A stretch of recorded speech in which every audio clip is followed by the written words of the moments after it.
Take a look around this restaurant. Check out the food, the funky decor, and the craft cocktails. It seems like some kind of trendy spot straight out of Brooklyn or Austin, or certainly at least Boston. But it's not. This is Birch on Elm in Manchester, New Hampshire. Serving locally sourced creative small plates along with some serious drinks, the Birch on Elm is a true passion project for executive chef Nick Provencher and general manager Joel Soucy. The Birch on Elm is sort of this funky little fever dream cross between a cocktail bar and a global tapas restaurant. I think it's one of the first really modern urban restaurants to come to Manchester, New Hampshire. I'd say it's best described as globally inspired tapas in terms of the menu. Kind of a more modern concept of restaurant that we have brought to a town that we felt was kind of lacking any movement in the culinary and drink scene. People want to be adventurous eaters, but they don't want to eat something they're not going to enjoy. We get the, oh wow, holy cow, when the food actually hits the table. We see customers talking to each other about, what did you get? Oh, what did you get? This is so good, this is so good. So it's a really cool experience to have that sort of interactive crowd.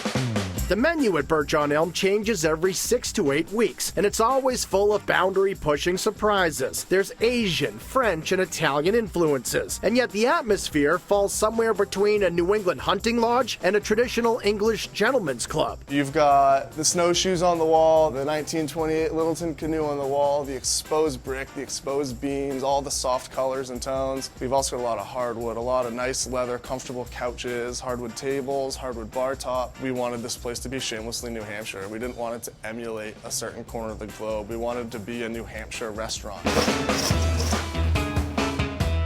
But the truth is, New Hampshire has never really seen dishes like these. There's the seared avocado with toasted pumpkin seeds and pomegranate, tempura fried house-made pickles, blistered shishito peppers, and one of the best plates of poutine you'll ever taste, even though it's far from the French-Canadian tradition. Poutine's something everyone has everywhere, but we wanted to do something different, hand-punched homemade fries, lamb, and feta cheese. Instead of your traditional cheese curd and gravy, we made the gravy with the braising liquid from the lamb. I think they're insane. I mean, it's one of those things where we definitely sell a ton of them. We try to get people out of their comfort zone, but at the same time give them something relatable that they are comfortable with, too.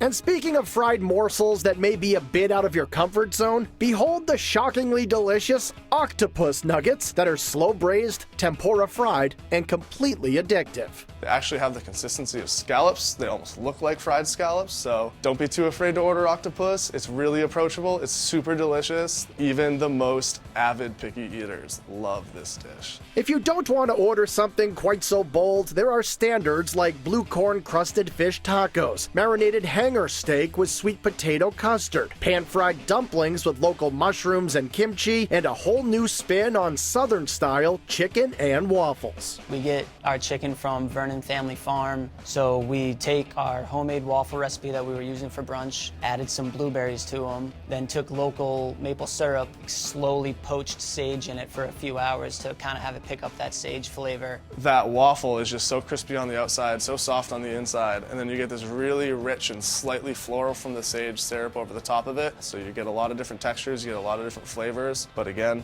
super dope comfort food. But out of everything on the menu, the #1 choice for both Joel and Chef Nick is the Vietnamese Banh sliders served on house-made Chinese-style steamed buns. I really love this dish. I love steamed buns. I love pork belly. Everybody loves pork belly. So we make the homemade steamed buns and then fill them with house-braised pork belly. We get in big slabs of pork belly and then crisp it up in a pan to order with a little Vietnamese pickled daikon and carrot, some cilantro, and some fresh cucumber to give a little crunch to it. It's pretty sensational. It's my favorite thing on the menu. As for the dessert menu, cheesecake is always the house favorite, especially this salted caramel cheesecake with pomegranate molasses. It's familiar but different. Rich, but somehow refreshing. And that's how they keep things fresh and interesting at the Birch on Elm. I mean, the food alone stands for itself. The drinks alone from a bar standpoint stand for themselves. The service alone stands for itself. But when you get that trifecta, when you find those places that are really special, that have all three, I think it's something really special. And I don't really care what city you're in. I'd get in my car to drive to a place like this.